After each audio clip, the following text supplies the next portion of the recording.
Good evening all of you. ఈరోజు మనము BCom first year first సెమిస్టర్లో ఫండమెంటల్ ఆఫ్ కామర్స్లో యూనిట్ 3 అకౌంటింగ్ ప్రిన్సిపల్స్ అనే చాప్టర్లో మనము బ్రాంచెస్ ఆఫ్ అకౌంటింగ్ గురించి తెలుసుకుందాం.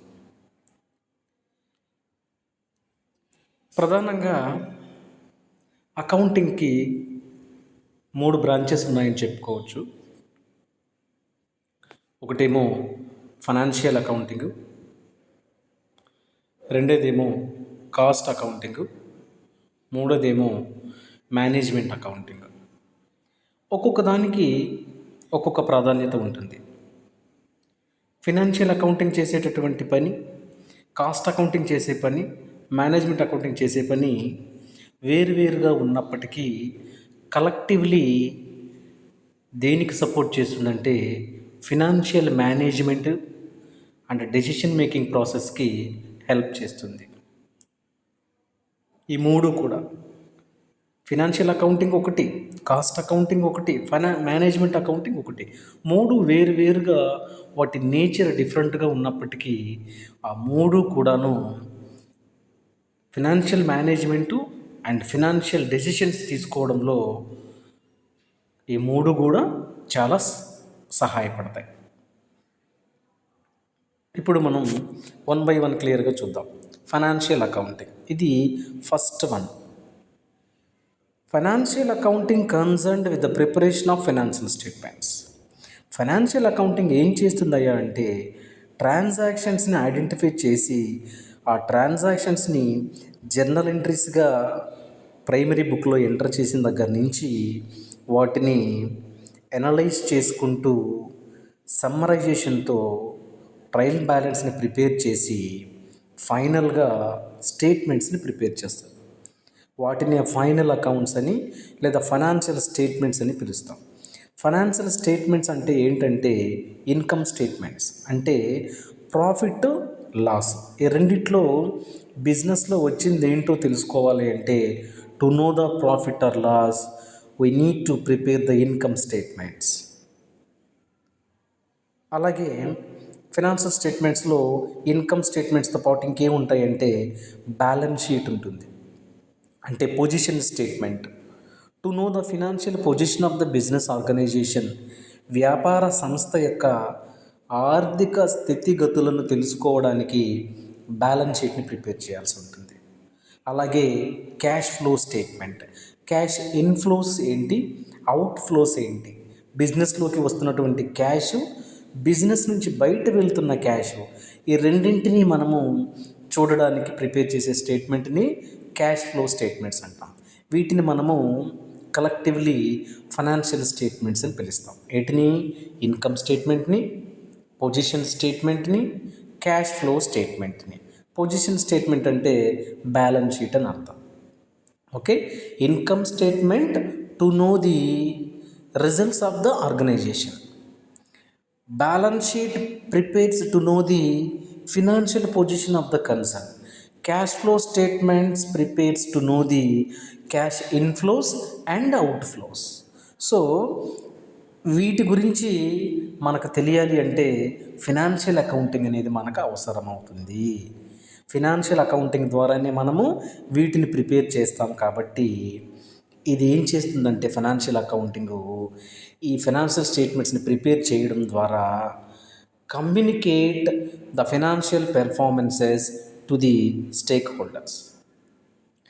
ఎవరికి అవసరం అవుతుందో వాళ్ళకి కంపెనీస్కి సంబంధించినటువంటి ఫైనాన్షియల్ పెర్ఫార్మెన్స్, ఆర్థికపరమైనటువంటి విధానాలు ఎలా ఉన్నాయి, ఆర్థిక స్థితిగతులు ఎలా ఉన్నాయి, ప్రస్తుతం అది ఏ స్థాయిలో ఉంది అనేటటువంటి ప్రతి ఇన్ఫర్మేషన్ని ఎక్స్టర్నల్ స్టేక్ హోల్డర్స్కి ఏం చేస్తుందంటే కమ్యూనికేట్ చేస్తుంది. మనకు తెలుసు కదా, accounting is a language of A business అనుకుంటాం కదా. కాబట్టి ఇదేం చేస్తుంది, financial accounting communicates the financial performance of the companies to the stock holders. అంటే గవర్నమెంట్ కావచ్చు, వర్కర్స్కి, ఎంప్లాయీస్ కావచ్చు, పబ్లిక్ కావచ్చు, ఇన్వెస్టర్స్ కావచ్చు, షేర్ హోల్డర్స్ కావచ్చు, డిబెంచర్ హోల్డర్స్ కావచ్చు, ఎవరికైతే కంపెనీ యొక్క స్థితిగతులు తెలుసుకోవాలని ఆలోచిస్తున్నారో, తద్వారా వాళ్ళు ఇన్వెస్ట్మెంట్ డెసిషన్స్ తీసుకోవాలనుకుంటున్నారో, వాళ్ళందరికీ అవసరమయ్యేటటువంటి financial information and financial performance of the కంపెనీని ఇది కమ్యూనికేట్ చేస్తుంది. అలాగే ఫినాన్షియల్ అకౌంటింగ్లో ఉన్న గొప్పతనం ఏంటంటే ఇట్ ఫాలోస్ గ్యాప్ అంటే జనరల్లీ యాక్సెప్టెడ్ అకౌంటింగ్ ప్రిన్సిపల్స్. అది GAAP అంటే జీ అంటే జనరల్లీ యాక్సెప్టెడ్ అకౌంటింగ్ ప్రిన్సిపల్స్ అంటే త్రూ అవుట్ ద వరల్డ్ అందరూ కూడా ఫాలో అయ్యేటటువంటి అకౌంటింగ్ ప్రిన్సిపల్స్నే ఫాలో అవుతుంది. కాబట్టి ఫైనాన్షియల్ రిపోర్టింగ్ అనేది యూనిఫామిటీ ఉంటుంది, ఒకేలాగా ఉంటుందన్నమాట. ఇప్పుడు ఒక కంట్రీలో ఒకలాగా, మన కంట్రీలో ఇంకొకలాగా మనము అకౌంటింగ్ ప్రిన్సిపల్స్ని మార్చేస్తూ ఉంటే ఫినాన్షియల్ రిపోర్టింగ్ అనేది అక్యురసీ ఉండదు, ఖచ్చితత్వం ఉండదన్నమాట, రిలయబిలిటీ పోతుంది. అది పోకుండా ఉండడం కోసము యూనిఫామిటీ మిస్ కాకుండా ఒకే రకమైనటువంటి అకౌంటింగ్ ప్రిన్సిపల్స్ని ఇది ఫాలో అవుతూ ఉంటుంది. ఏది ఫినాన్షియల్ అకౌంటింగ్ అనేది. అలా ఫాలో అవి గ్యాప్ జనరల్లీ అకౌంటింగ్ యాక్సెప్టెడ్ ప్రిన్సిపల్స్ని ఫాలో అవి ఫినాన్షియల్ స్టేట్మెంట్స్ని ప్రిపేర్ చేసి ఆ ఫినాన్షియల్ పెర్ఫార్మెన్స్ని కమ్యూనికేట్ చేస్తుంది. అంటే ఏవైతే financial statements produced by the financial accounting, ఏదైతే ఫైనాన్షియల్ అకౌంటింగ్ ద్వారా ప్రొడ్యూస్ చేయబడుతున్న ఫినాన్షియల్ స్టేట్మెంట్స్ ఉన్నాయో those are all subjects to the external auditing to verify their accuracy and reliability. External auditing చేసేటప్పుడు అవన్నీ ఖచ్చితంగా ఉన్నాయా లేదా, నమ్మశక్యంగా ఉన్నాయా లేదా అని తెలుసుకోవడంలో ఇవి చాలా ఉపయోగంగా ఉంటాయి. పోతే సెకండ్ బ్రాంచ్ ఆఫ్ అకౌంటింగ్ ఏంటంటే మనకు కాస్ట్ అకౌంటింగ్. కాస్ట్ అకౌంటింగ్ మెయిన్గా దేనిపైన కాన్సన్ట్రేషన్ చేస్తుందంటే కాస్ట్ని రెడ్యూస్ చేయడము, కాస్ట్ని కంట్రోల్ చేయడం. వస్తువులను తయారు చేసేటటువంటి ఈ ప్రాసెస్లో కాస్ట్ అనేది ఎలా ఉంది, ఎక్కడ అన్నెసెసరీ కాస్ట్ జరుగుతుందో ఎనలైజ్ చేస్తూ ఉంటుంది. ఆ కాస్ట్ ఏదైతే ప్రొడక్షన్లో ఇన్వాల్వ్ అయిందో ఆ కాస్ట్ని రికార్డ్ చేస్తూ ఉంటుంది. చూడండి, cost accounting focuses on analysing and recording the cost. కాస్ట్ని అనలైజ్ చేయడము, అక్కడ ఎంత కాస్ట్, ఇక్కడ ఎంత కాస్ట్, ప్రైమ్ కాస్ట్ ఎంత అయింది,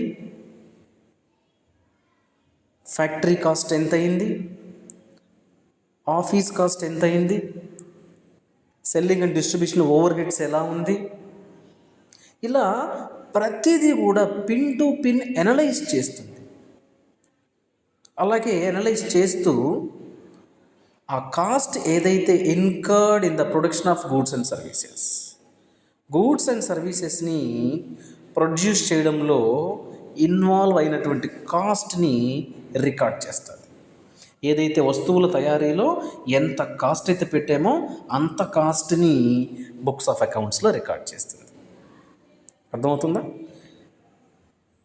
అలా చేయడం వలన కంప్లీట్గా కాస్ట్ అకౌంటింగ్ ఫోకస్ అంతా దేనిపైన ఉంటుందంటే కాస్ట్ని అనాలిసిస్ చేయడము, కాస్ట్ని కంట్రోల్ చేయడము. కాస్ట్ ఎక్కడ ఎంత పెడతా ఉన్నాము, దేనికి ఎంత పెడతా ఉన్నాము, డైరెక్ట్ లేబర్కి ఎంత పెడుతున్నాము, మెటీరియల్ పర్పస్కి ఎంత పెడుతున్నాము, వర్క్స్ ఓవర్ హెడ్స్ ఎలా ఉన్నాయి, ఇలా ప్రతిదీ అనలైజ్ చేయడంతో పాటు కాస్ట్ని కంట్రోల్ చేసేటటువంటి విషయం పైన కాస్ట్ అకౌంటింగ్ అనేది ఫోకస్ చేస్తుంది. ఎప్పుడైతే కాస్ట్ని మనం కంట్రోల్ చేయగలుగుతామో అల్టిమేట్గా మనము ప్రాఫిట్ని సంపాదించుకోవడానికి అవకాశం ఎక్కువ ఉన్నట్లే భావించాలి.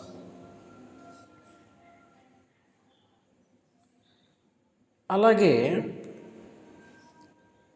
ఈ కాస్ట్ అకౌంటింగ్ అనేది ఏం చేస్తుందంటే it allocates costs to different cost centres and different products or different activities. రకరకాల యాక్టివిటీస్, రకరకాల ప్రొడక్ట్స్, రకరకాల ప్రొడక్ట్ కాస్ట్ సెంటర్స్ అనేటివి కంపెనీస్లో ఉంటాయి. ఏ కాస్ట్ సెంటర్కి ఎంత కాస్ట్ని పెట్టాలి, వర్క్స్ కాస్ట్ ఎంత ఉండాలి, సెల్లింగ్ అండ్ డిస్ట్రిబ్యూషన్కి ఎంత ఖర్చు పెట్టాలి, ఫ్యాక్టరీ కాస్ట్కి ఎంత పెట్టాలి, ఆఫీస్ ఓవర్ హెడ్స్ ఎంత ఉండాలి అని ఒక్కొక్క కాస్ట్ సెంటర్కి ఎంత కాస్ట్ ఉండాలో ఆ కాస్ట్ని కేటాయించడంలో కూడా కాస్ట్ అకౌంటింగ్ అనేది హెల్ప్ చేస్తుంది. అలాగే ఏ ప్రొడక్ట్స్ అయితే ప్రొడ్యూస్ చేయాలనుకుంటున్నామో ఆ ప్రొడక్ట్స్కి ఎంత అమౌంట్ ఆఫ్ కాస్ట్ పడుతుందో అనేటటువంటి విషయంలో కూడా ఇది ఎనాలిసిస్ చేస్తూ ఉంటుంది. కాబట్టి ఆ ప్రొడక్ట్స్కి లేదా మనం చేసే డిఫరెంట్ యాక్టివిటీస్కి అయ్యేటటువంటి కాస్ట్ కూడా ఎంత అనేది కాస్ట్ అకౌంటింగ్ ద్వారా నిర్ణయం తీసుకోవడానికి అవకాశం ఉంటుంది మనకు. అలాగే ఈ కాస్ట్ అకౌంటింగ్ ఏం చేస్తుందంటే బిజినెస్లకి చాలా హెల్ప్ చేస్తుంది కాస్ట్ని కంట్రోల్ చేయడం ద్వారా. ఎప్పుడైతే బిజినెస్ ఆర్గనైజేషన్స్ కాస్ట్ని కంట్రోల్ చేయడానికి అవకాశం ఉండి ఆ కాస్ట్ని కంట్రోల్ చేయగలుగుతుందో డెఫినెట్గా ప్రాఫిట్లోకి వెళ్ళిపోయినట్లే. మరి బిజినెస్ ఆర్గనైజేషన్స్ కాస్ట్ని కంట్రోల్ చేయడంలో కాస్ట్ అకౌంటింగ్ ఎలా హెల్ప్ చేస్తుందంటే కాస్ట్ అకౌంటింగ్ ఎప్పుడు కూడా ఐడెంటిఫై చేస్తూనే ఉంటుంది కాస్ట్ని. అలాగే మానిటరింగ్ చేస్తూనే ఉంటుంది ఎక్స్పెన్సెస్ని. ఎక్కడ ఎంత దేనికి ఖర్చు పెడుతున్నామో మానిటరింగ్ చేస్తూనే ఉంటుంది. కాబట్టి కాస్ట్ సేవ్ చేసుకునేటటువంటి ఆపర్చునిటీస్ ఎక్కడెక్కడ ఉన్నాయో చెప్తుంది. ఇక్కడ ఇంత ఖర్చు పెట్టచ్చు, దీనికి ఇంత ఖర్చు పెట్టాల్సిన అవసరం లేదు, దీనికి అసలు పెట్టద్దు, లేదా అడ్వర్టైజ్మెంట్కి ఎంత పెట్టండి. ఇట్లా ఎక్కడ కాస్ట్ని సేవ్ చేసుకునేటటువంటి ఆపర్చునిటీస్ ఉన్నాయో వాటిని కూడా తెలియజేయడం వలన వ్యాపార సంస్థలకు చాలా హెల్ప్ చేస్తూ ఉంటుంది. అంతేకాకుండా ప్రైసింగ్ డెసిషన్స్లో కూడా కాస్ట్ అకౌంటింగ్ అనేది గైడ్ చేస్తూ ఉంటుంది. ఇకపోతే థర్డ్ వన్ ఏంటంటే మనకు మేనేజ్మెంట్ అకౌంటింగ్. ఈ మేనేజ్మెంట్ అకౌంటింగ్ ఏం చేస్తుందంటే ఇంటర్నల్ ఫినాన్షియల్ ఇన్ఫర్మేషన్ని, రిపోర్ట్స్ని మేనేజర్స్కి అందిస్తుంది. It provides internal financial information. వ్యాపార సంస్థలో అంతర్గతంగా ఉన్నటువంటి వ్యాపార పరిస్థితులను, ఫినాన్షియల్ సంబంధించినటువంటి ఇన్ఫర్మేషన్ని మేనేజర్స్కి తెలియజేయడం ద్వారా వాళ్ళు స్ట్రాటజిక్ డెసిషన్స్ని తీసుకోవడంలో, వ్యూహాత్మకమైనటువంటి నిర్ణయాలు తీసుకోవడంలో ఫినాన్షియల్ ఇన్ఫర్మేషన్ ఏదైతే అవసరమవుతుందో ఆ ఇంటర్నల్ ఫినాన్షియల్ ఇన్ఫర్మేషన్ని ఇది ప్రొవైడ్ చేస్తుంది మేనేజ్మెంట్కి. అలా ప్రొవైడ్ చేయడం వల్ల they can take strategic decisions timely. అలాగే మేనేజ్మెంట్ అకౌంటింగ్ ఎందుకుంది అంటే it aids in the preparation of budgets and forecasts to set financial targets. ఎప్పుడైతే ఈ మేనేజ్మెంట్ అకౌంటింగు ఫినాన్షియల్ ఇన్ఫర్మేషన్ని ప్రొవైడ్ చేస్తుందో తద్వారా బడ్జెట్స్ ప్రిపేర్ చేసేటటువంటి విషయంలో కావచ్చు, లేదా భవిష్యత్తులో ఎంత అమౌంట్ ఆఫ్ కాస్ట్ మనం బడ్జెట్లో పెట్టాల్సి ఉంటుంది అనేటటువంటి ఫోర్కాస్ట్ ముందుగా నిర్ణయం తీసుకోవడానికి కావచ్చు, లేదా ఫినాన్షియల్ పరంగా ఒక టార్గెట్స్ని పెట్టుకోవడంలో కావచ్చు మేనేజ్మెంట్ అకౌంటింగ్ అనేది హెల్ప్ చేస్తూ ఉంటుంది. కాబట్టి మనం ఇంకొక రకంగా ఏం చెప్తామంటే దీన్ని cost accounting helps assess the performance of different departments. ఒక డిపార్ట్మెంట్కి ఇంకొక డిపార్ట్మెంట్కి మధ్యలో పెర్ఫార్మెన్స్ ఎలా ఉందో కూడా మనం అసెస్ చేయొచ్చు. ఈ డిపార్ట్మెంట్లో మనం ఎంత కాస్ట్ ఇన్వాల్వ్ చేసాము, ఎంత దాని అవుట్పుట్ ఉంది, ఇంకొక డిపార్ట్మెంట్లో ఎంత అవుట్పుట్ ఉంది, పెట్టిన కాస్ట్ ఎంత అని డిఫరెంట్ డిపార్ట్మెంట్స్లోనూ డిఫరెంట్ ప్రాజెక్ట్స్ మధ్యలో కూడా మనము ఆ డిపార్ట్మెంట్ యొక్క ఎఫిషియన్సీ ఎలా ఉంది, ఆ డిపార్ట్మెంట్లో పెట్టిన కాస్ట్ ఎలా ఉంది, ఆ డిపార్ట్మెంట్లో వచ్చే ప్రాఫిటబిలిటీ ఎలా ఉంది అనేటటువంటి విషయంలో కూడా మేనేజ్మెంట్ అకౌంటింగ్ ద్వారా మనకు హెల్ప్ జరుగుతుంది.